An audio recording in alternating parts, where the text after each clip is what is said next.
मित्रों, Prince classes के online channel पर आप सभी का हार्दिक स्वागत एवं अभिनंदन। मित्रों, आज हम बात करेंगे औसत। औसत का पार्ट 2 लेके आए हैं मित्रों। ये औसत है और औसत का पार्ट कौन सा आज करवाएंगे मित्रों? पार्ट 2 करवाएंगे। इससे पहले हमें पार्ट 1 पढ़ लिया है और उसके अंदर प्रत्येक जितने भी सूत्र बन रहे थे उन सूत्र का हमने अध्ययन किया।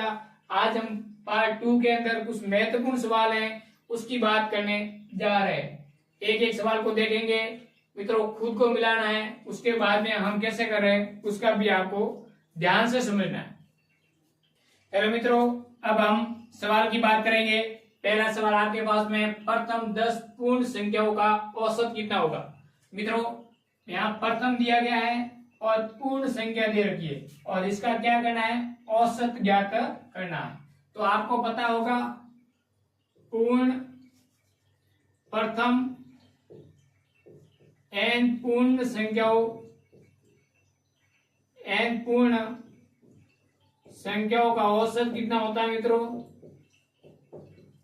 औसत, n पूर्ण संख्याओं का औसत ज्ञात करने का सूत्र मैंने पहले बताया था। आपको क्या करना है? पूर्ण है तो -n-1 बटा के अंदर क्या आएगा?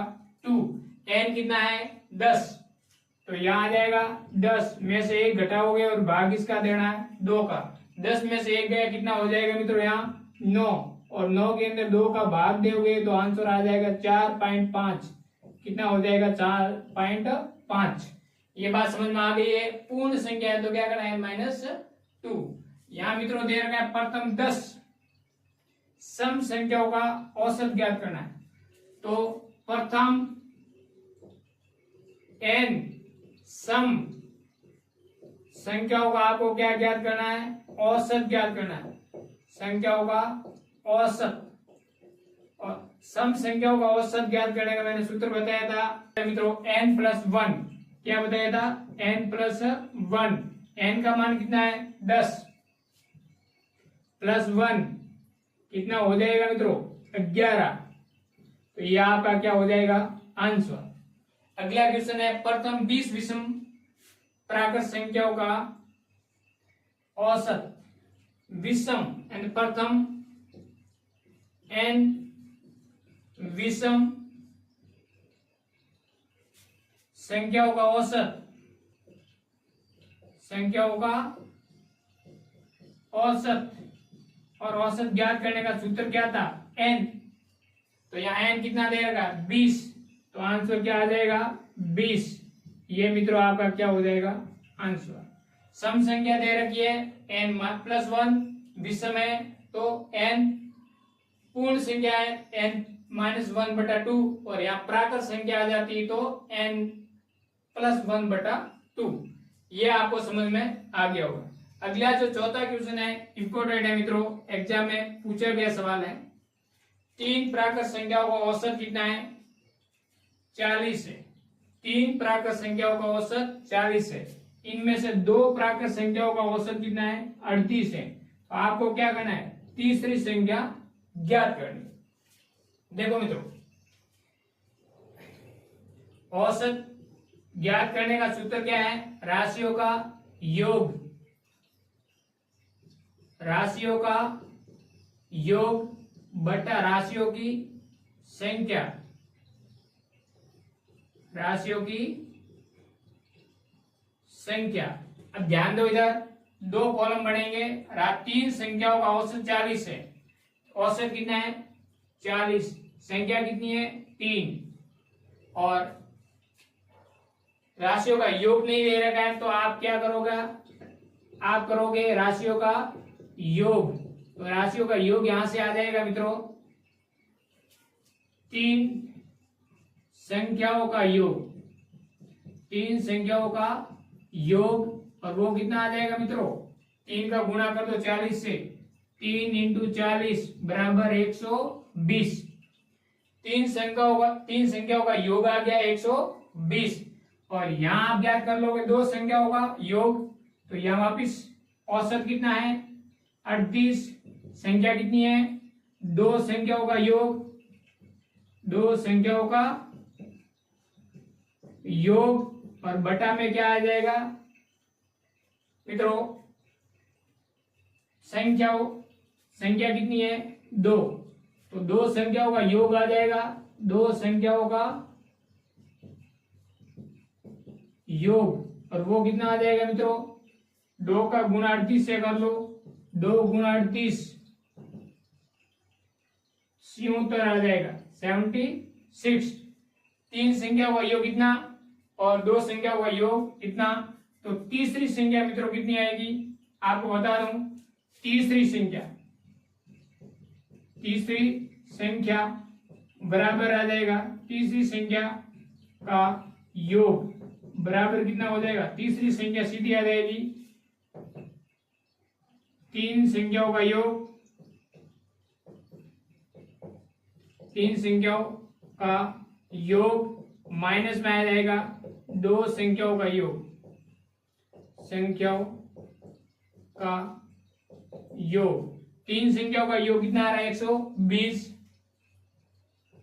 2 संख्याओं का योग कितना आ रहा है 76, पीछे कितना रह जाएगा मित्रों 4, 11 में से 7 गए, कितने रहेंगे मित्रों 4, 44। तो जो चौथा क्वेश्चन है इसका आंसर कितना आ जाएगा 44, ऑप्शन 4 आपका क्या हो जाएगा करेक्ट है। ये रीट एग्जाम के अंदर पूछा गया सवाल है मित्रों, रीट के अंदर पूछा गया सवाल है। यहां तक आपको समझ में आ गया होगा, आपको 3 संख्या का औसत दे रखा है, 2 संख्या का औसत दे रखा है, तो 3 संख्या का योग में से 2 संख्या का योग घटा दो तो तीसरी संख्या आपको पास में मिल जाएगी। आगे हम देखते हैं नेक्स्ट क्वेश्चनों के बारे में। यहां तक समझ में आ गया हो स्क्रीनशॉट जरूर ले मित्रों। मित्रों अगला जो 5वां क्वेश्चन है वो है क्वेश्चन 5वां। 5 छात्रों का औसत भार दे रखा है 40 किलोग्राम। 5 छात्रों का औसत भार कितना है 40 किलोग्राम। इनमें से एक छात्र का जिसका भार है 50 किलोग्राम, मतलब इनमें से एक छात्र जिसका भार कितना है 50 किलोग्राम छोड़ जाता है, मतलब छोड़कर वहां से चला जाता है। 5 में से एक छात्र चला गया, पीछे कितना रहा 4 छात्र, और जो चला गया उसका भार कितना है 50 किलोग्राम। तो शेष का मतलब 4 छात्रों का क्या ज्ञात करना है औसत भार ज्ञात करना है। कैसे ज्ञात करोगे मित्रों, इसको 2 पार्टों में बांट दो। इसका पहला ऑप्शन है 50 किलोग्राम, दूसरा 37.5 किलोग्राम, तीसरा 30 किलोग्राम या 62.5 किलोग्राम। कौन सा ऑप्शन इसका सही होगा? तो पहले हम 5 की बात करेंगे, फिर 4 की बात करेंगे। अब देखो 5 छात्रों का औसत कितना है 40, तो हम यहां लिखेंगे औसत बराबर 5 का योग बटा में क्या करोगे 5। औसत कितना है 40, 5 का योग, 5 के भार का योग क्या करोगे मित्रों 5 के भार का योग, और यहां भी लिखेंगे 5 के भार का योग बटा क्या करोगे 5। अब देखो मित्रों यहाँ 5 के भार का योग है और यहाँ नीचे क्या है 5 है, इन दोनों का हम गुना कर लेंगे तो 5 छात्रों के भार का योग कितना आ जाएगा मित्रों 40 × 5, टोटल 200 किलोग्राम आ जाएगा। अब टोटल कितना है 200 किलोग्राम, वहां जो छोड़ के चला गया छात्र उसका भार कितना है 50, तो शेष 4 छात्रों का भार कितना रह जाएगा 150। तो यहां लिखेंगे शेष 4 छात्रों का भार कितना हो जाएगा मित्रों 5 छात्रों का भार कितना है 200 किलोग्राम, माइनस छोड़ के चला गया 50 किलोग्राम, तो यहां हो जाएगा 150 किलोग्राम। अब इसका शेष बचे छात्रों का औसत ज्ञात करना है, तो 4 छात्रों के भार का औसत क्या हो जाएगा मित्रों स्याह छात्रों के भार का योग बटा 4। स्याह छात्रों के भार का योग कितना है 150, 150 बट्टा में क्या आएगा 4। 150 में 4 का भाग कितनी बार जाएगा मित्रों, देख आप पता कर लो।